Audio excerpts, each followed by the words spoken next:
আসসালামু আলাইকুম। এই পর্যায়ে আমরা জানব যোগী আদিত্যনাথ এর পারিবারিক সম্পর্ক।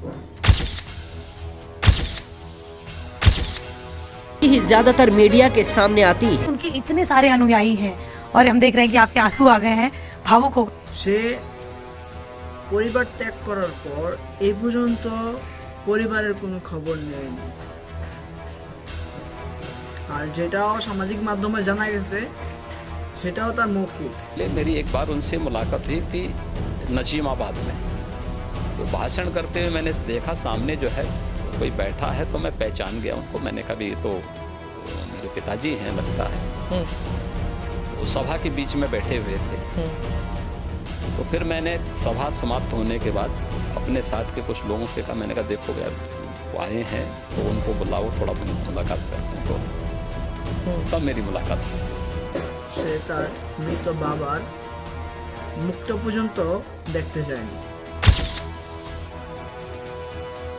योगी आदित्यनाथ के पिता का नाम आनंद सिंह बिष्ट था। 89 साल की उम्र में उनका निधन हो गया था और योगी आदित्यनाथ काम की वजह से अपने पिता के अंतिम संस्कार में भी नहीं पहुंच पाए थे। अंतिम संस्कार कार्यक्रम में मैं भाग नहीं ले पाया था। आपके पिताजी के?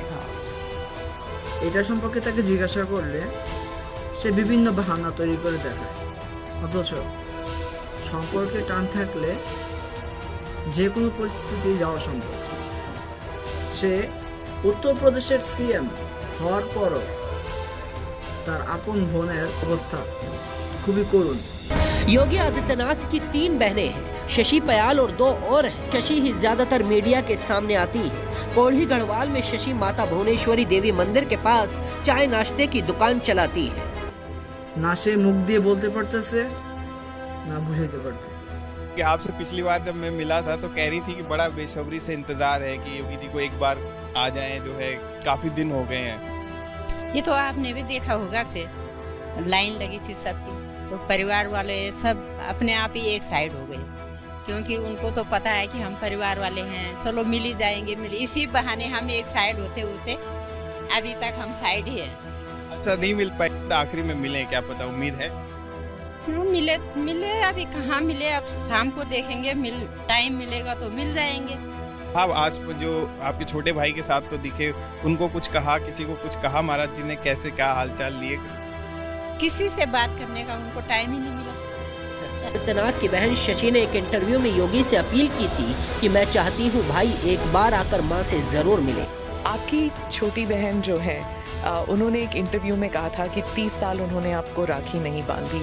2022 में एक इंटरव्यू में उन्होंने कहा कि कई वर्ष पहले जब उन्हें पता लगा कि आप घर छोड़ के आप योगी बनने के लिए निकले हैं, तो उन्होंने कहा कि वो भिक्षा मांगने वाले संतों में आपको ढूंढ रही थी और मिले नहीं आप उन्हें। बहुत मुश्किल हुआ होगा ना उन्हें? देखिए, ये सबके जीवन में आता है। मैं एक इंटरव्यू का एक्सर्प्ट पढ़ना चाहती हूँ सर, क्योंकि ये हिंदी अखबार में छपा था और हमारे कई दर्शक हैं जो इंडिया से बाहर रहते हैं, वो शायद उन्होंने पढ़ा नहीं होगा। ये पढ़ के मुझे बहुत कठिन लगा जब मैंने पढ़ा, तो कि कैसे महसूस कर रही होंगी वो। मैं पढ़ के सुनाती हूँ। उन्होंने कहा, योगी के मुख्यमंत्री बनने के बाद कई लोग कहते थे कि आपको शर्म नहीं आती, आप मुख्यमंत्री की बहन हैं और बहन होकर आप चाय की दुकान चलाती हैं, इन हालतों में रहती हैं। मैं उनको एक ही बात कहूँगी, मैं गरीब हूँ, ये मेरा नसीब है। যদি এই চিত্রটা একটু দেখাই আপনাদের।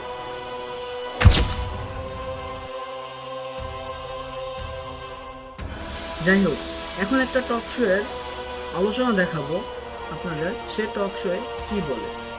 बहन की कुछ तस्वीरें मैंने देखी हैं, मैं आपको दिखाना चाहता हूं कि कैसे वो रहती हैं। ये तस्वीरें देखिए।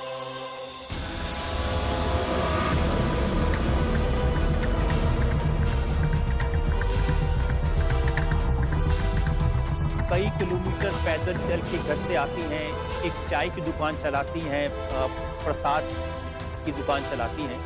तो आपको नहीं लगता कि सब अपने परिवार का ध्यान रखते हैं, आप भी थोड़ा ध्यान रखते थे?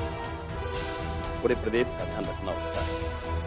সে এখানে বলতেছে যে সে তাকে রাষ্ট্রের জন্য সঁপে দিছে। পরিবারের জন্য না। একটু চিন্তা করুন, একটা মানুষ কতটা খারাপ হলে, কতটা বদনসিব হলে এবং কতটা লোভী হলে সেই কথাটা বলতে পারে। और मुझे लगता है कि एक मुख्यमंत्री के रूप में मैंने अपने राजधर्म का शपथ ली है, परिवार का नहीं। যে নিজের পরিবারের হতে পারে না সে রাষ্ট্রের হবে কি করে।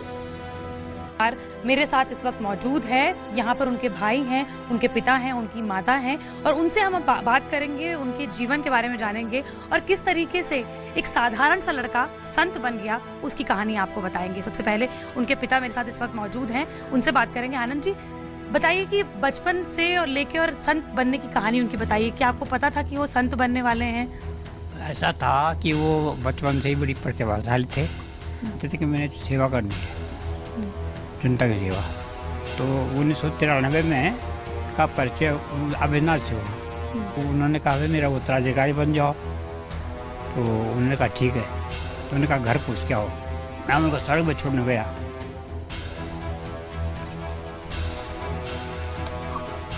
तो आज गर्व है आपको, आपकी आंखें नम है, हम देख सकते हैं आपको।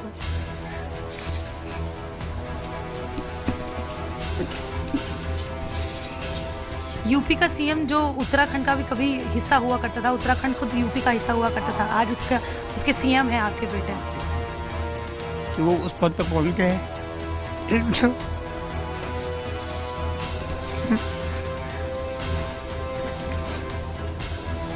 वो सीएम बन गया है, बात हुई आपसे उनकी इसके बाद, सीएम बनने के बाद क्या कहा उन्होंने आपसे? बात नहीं हुई अभी तक? बात करना चाहेंगी उनसे जब वो सीएम बन जाएंगे? अपने आप बोल देती हूँ। क्योंकि हर माँ चाहती है कि बेटा शादी कर ले, सेटल हो जाए, फिर क्या बोलूँ? माता जी मेरे साथ मौजूद है, अभी कुछ बोल नहीं पा रही क्योंकि बहुत भावुक हैं उनके। हम दोनों साथ ही रहते थे, तो उस टाइम भी ऐसा कुछ नहीं था। उसके बाद ही देखो। आप बहुत भावुक लग रहे हैं, हम देख रहे हैं कि आप बहुत भावुक हैं। नहीं ऐसा तो नहीं, गया था मैं गोरखपुर में गया हूँ।